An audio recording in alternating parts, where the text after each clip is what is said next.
Ui, shuk.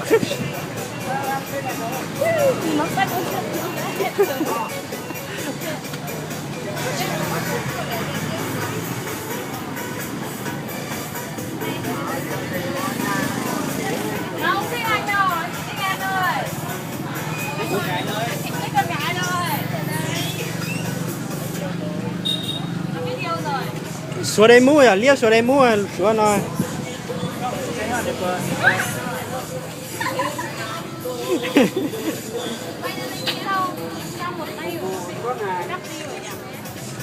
Cái này chắc là họ bấy, họ bấy.